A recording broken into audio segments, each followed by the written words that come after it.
I'm Barclays Football Ambassador Chelsea Grimes, and this is Beyond the Ball, a series of interviews with some of the biggest names in English football. Today, I'm joined by Liverpool and England midfielder Alex Oxlade Chamberlain, and I'll be asking him about his lockdown experience and looking forward to the conclusion of the Premier League season. Alex, how is it going? You okay? I'm good. I'm very good at the minute. Thank you.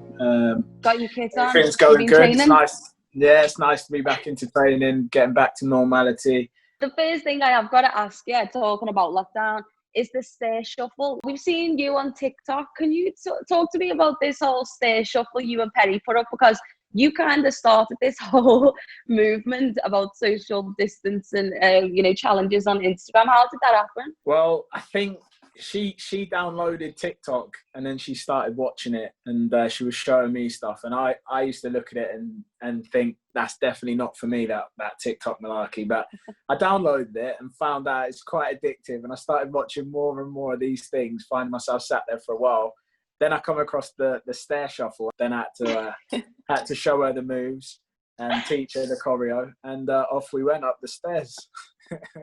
We've seen a lot of positive action from the players, especially Hendo, being behind the players together movement. And, how important has it been to the players to use this time and to use your influence? From a Liverpool point of view, from looking at how everything developed, he was like a massive forefront to everything that the whole league did. He kind of became, it seemed from my point of view, like a captain across all teams. And he's worked closely with a lot of the other captains and all came together, but he was really instrumental in setting all of that stuff up with the Premier League and figuring out what we can do and what everyone would be happy to do to help. If you're in a position of,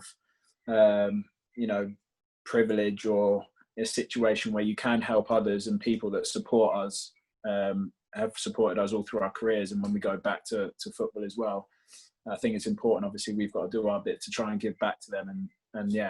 61 points from 21 games. With that momentum built up there, what was the mood with the players and everyone when the league was getting suspended? Were you worried that it might ruin, the flow, or was you just like, it's one of them? We wanted to have the chance to do it properly and, to finish it off and finish what we started. We weren't officially champions, but I felt like we were.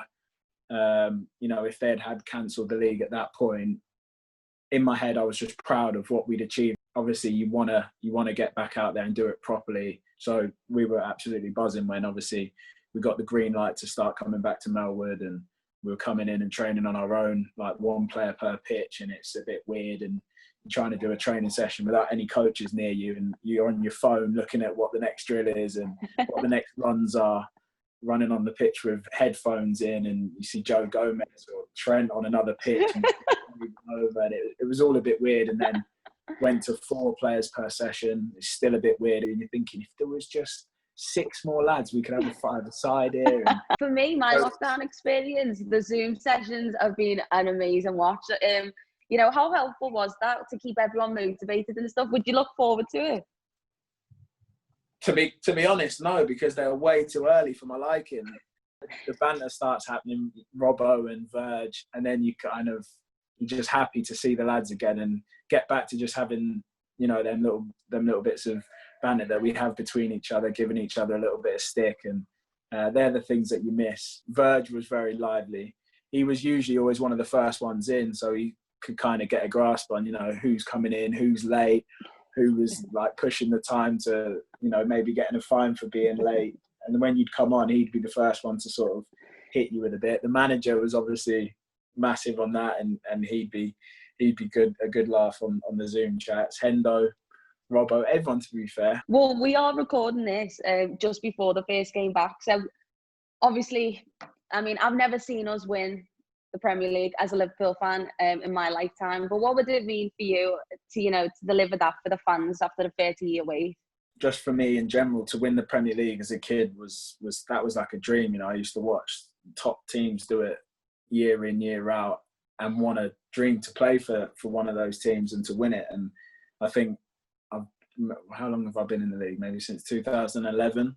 So 9 years I've been in the league, and I've been lucky enough to be at 2 top clubs, which, on paper should be really competitive every year. And I realised how hard it is to be at a club like Liverpool with the history it's had. And then with the sort of the strange history that we haven't managed to win it for so many years, it obviously adds a little bit more to it. And, you know, obviously that experience of doing the parade last year after the Champions League and how special that was. Like, I can't stop smiling. I'm just thinking about it now and it's making me happy. I think every single Liverpool fan is just, we're just so ready for it now. We better make sure that we don't mess about then when we get it done.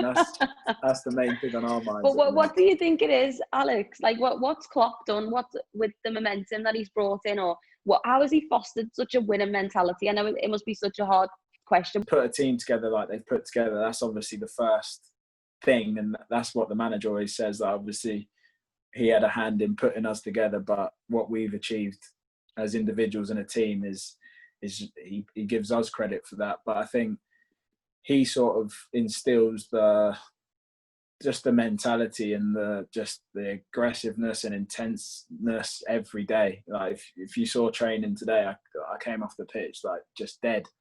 And they said it's a fun session and play with a smile on your face. It was like, honestly, it was like war out there. And that's just how we train every day. What in your view here is a successful end of the season? I mean, I know hopefully it is, but people are talking about targets and stuff like, you know, Man City's 100 point. Is that a target for you, or is it just getting that trophy back to Liverpool?